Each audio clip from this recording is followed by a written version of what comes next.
Oh, hi there. Did you know the human body loses consciousness 30 seconds to 180 seconds after death, but your brain survives several hours? Just something to think about. Welcome to the second episode of the Erie Edwards Show.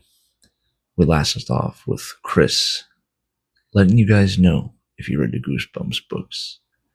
So continue to watch if you dare.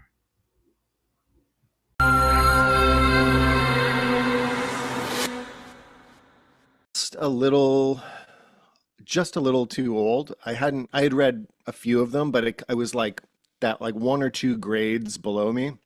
Okay. So I wasn't really into those books, but I liked the show, and I knew so many people who were involved in it and doing it. I was always watching it, so I was a fan of the show first, and then kind of discovered the books again. Um, and yeah, now my son is he's starting to collect them, and it's fun. These What's kind of cool now is you can sign a book. You were in that episode, so technically you can sign for, say, Chase and Die Again book. So that's Yeah, pretty cool. yeah. Do you remember how the photo developing was in that episode? Did you actually have to develop photos like in the old school red room or? Yeah, yeah. They Oh, had wow. some they had the dark room set up, and yeah, again they just had some exposed film ready to go, and they were gonna drop it in and then film that, and we did those as like little inserts.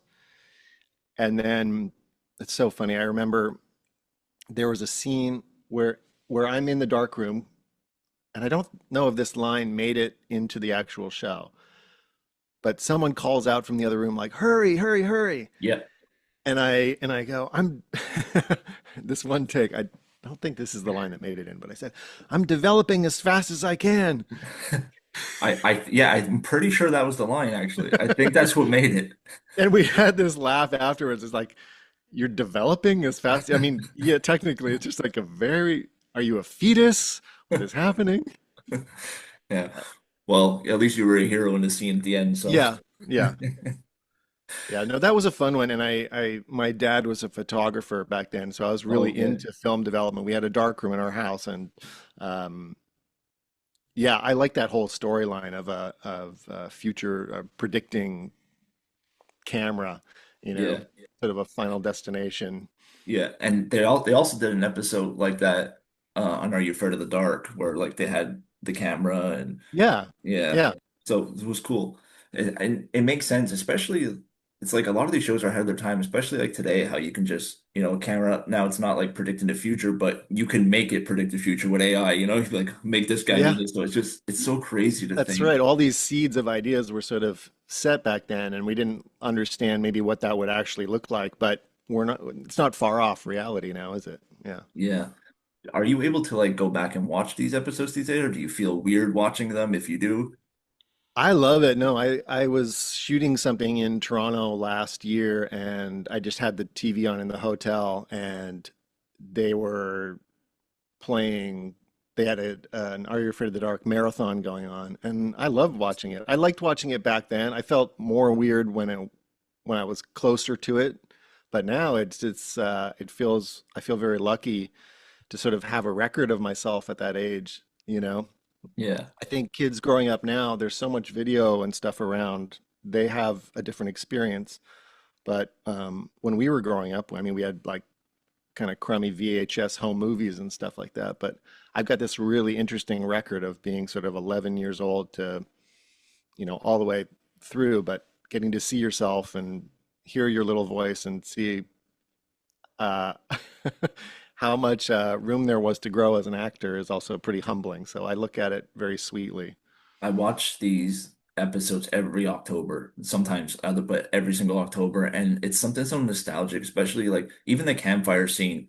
I miss the Yeah, days when you would just get together with your friends and talk and joke and do all those things. So something about those like old school stuff, even like the Goosebumps stuff, because a lot of them are just like kids getting into trouble, and it's just you miss those days because these days it's like kids just want to sit on an iPad or put on a yeah, game headset, which is fine, but when we played games back in the day, it was like you played games with your friends, then go out. Like it was never like an all day thing. And if it was, it's not the same as now where you completely get immersed into it.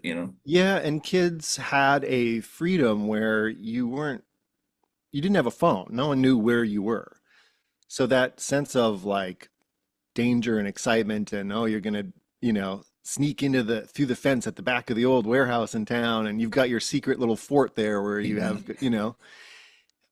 yeah, I don't know how much that exists anymore. And it is fun to watch those shows and go back and, I want my son to see it, be like, look, like kids had adventures, Yeah. and the world maybe wasn't such a scary place, ironically. hmm Yeah.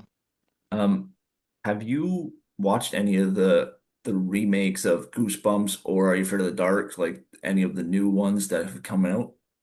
I haven't, I know they made the movie. We didn't see the movie. I think maybe my son saw it at a friend's house. I haven't seen the new stuff yet, though, no. And Yeah. usually we do watch all of that, but I haven't seen it. I like it. It's good and it's not. Like the biggest thing that's missing is like story rather than like kids telling a story like it's actually happened. So that kind of takes away from that part. But Yeah, yeah, I think you're right. Like the one of the great things about both of those shows was it was very much like a kid's point of view, and kids were telling the story. This wasn't something like grown-ups made to like teach you a lesson. It was like kids scaring each other, right? exactly. And yeah, that kind of feels different than if you're the more classic sort of like I don't know, the adult's lens.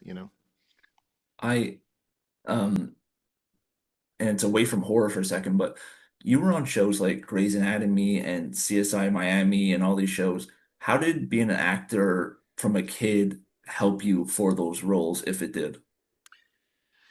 It totally did in the way that so many of those, and I've done a lot of those procedural shows, the NCIS is all the and acronyms.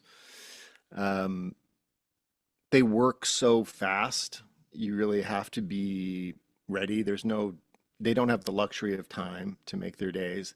And sometimes even if you don't kind of get there, they're going to take it, and that's what's going on TV.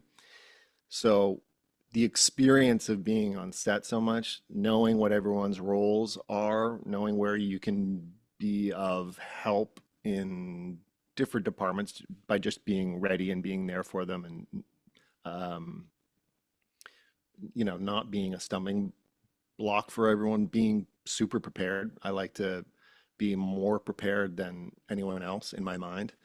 I just have to go in knowing that I've done everything I can to um, not be the weak link. And I think that goes back to like being a young actor, to your question, and feeling quite competitive about it. There were 20 of us kind of, and we were all really competitive against each other. And so we worked hard to be more ready, more prepared, all of that. And a show like CSI Miami, I originally was going to do 2 episodes of it, and I was playing this British forensic trace specialist, and he was given a lot. I was given a lot of very technical dialogue, and on very short notice, kind of the night before, and so 3 or 4 pages of just technical stuff that I'd never heard of before. But I would work so hard again to just be the most prepared, so that when I showed up, I was making sure that my scenes were going to be fast, we're going to get through it, and it's going to be great. And I ended up working on that for 3 years because I think I came into it with that mentality and just worked that hard on it. But it goes back to when I was younger and I felt like if I'm going to make it in this, I need to show them that I'm not just a kid, but I want to treat it like a professional. When did you learn how to do that accent? I also watched a lot of your Instagram videos and stuff. Oh, Like, yeah, yeah. eh, did you learn it at a young age? Did it take time? My dad is from England, and we used to watch a lot of British TV growing up in Canada. There's more of it, I think, than maybe down here in the States. I'm in Los Angeles now. Like Coronation Street? All of that, yeah, yeah, we watched a lot. And Mr. Bean, it's more like Oh yeah, quiet, but Blackadder and Monty Python, and I think with having his accent in the house, we were always playing around with dialects, and I just developed an ear for it. And I've done a few jobs now where I've got to use that, and yeah, it's fun. And the Instagram thing is just pure Yeah. silliness, but it's good.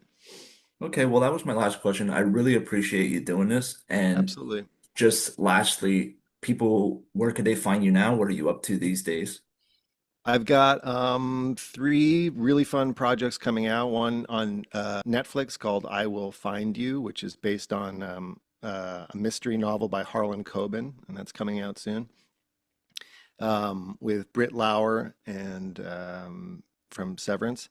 And then season two of The Madison with Michelle Pfeiffer. Okay. I'll be showing up full mustache. And I just got back from Berlin and Bulgaria, where I was shooting another Netflix limited series called The Boys from Brazil with Gillian Anderson and Jeremy Strong, and that'll probably be out next year, but it'll be a big one, and it's pretty wild and international, and um, from Peter Morgan, who did The Crown, so the production is really it's big, it's sizable, and it's a lot of fun. So yeah, three fun things coming out, or my very silly Instagram, which is Red Crumbs. Perfect. Sounds Yeah. really exciting and amazing. This was truly an honor, like I said, especially like what you did and who you were. Hopefully we can do this again sometime, and I really, really appreciate this. Anytime, yeah, reach out. I'm glad you did, and it's always fun to look back on stuff you did so long ago that still, means something because it still does for me as well. So I appreciate it.